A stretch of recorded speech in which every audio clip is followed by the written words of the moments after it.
خانم زیبا سلام علیکم. حجتاتون رو پیشنهاد میکردی؟ چخیر حجتای رانندگیتون رو پیشنهاد کنین؟ خودتون معرفی کنین. شما ممکن گایی نباشه. خودمون معرفی کنیم. ناظر ایراه پراپرچیک شریپوف. برای چی شما ما را منع کردین؟ چی میگه؟ ما تو را منع نکردیم خواه. حجتاتو پیشنهاد کن. نه شما برای چی گناهی ما را منع کردین شما؟ ما تو را منع نکردیم خواهر. شما را منع نکردیم. حجتاتون رو پیشنهاد کنین؟ خیلی منع نکردین. منع نکردیم. منع کردین.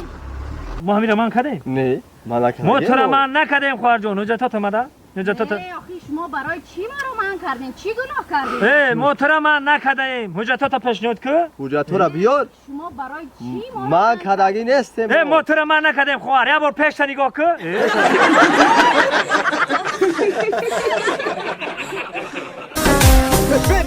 بکا اسلام شما اون گفت ما دا توغریش کرد خودت توغریش کردی را نه شردی جون نه من تو دا توغریش کردم اومده پروست 5-6 روزه کردم سبسه استراش کردم ولی با دارید میکنم میشوا ما هم جایزت بکنم مال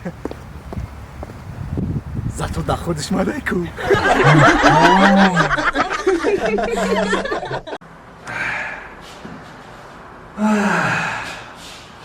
هوا ساکن خشلو میگم خنک شده سر روز هوا ما گیری میشم چی؟ ها؟ ما گیری میشم هوا خنک گیری؟ ممکن گیری؟ جون از هوا نه یکی فرض کردیم که تو گریب شدی با دست راست پا میکنی یا با دست چپ پا میکنی؟ دیوانه‌ای با دست چپ توزه میکنم اعتقاد دیوانه‌ای برای چی؟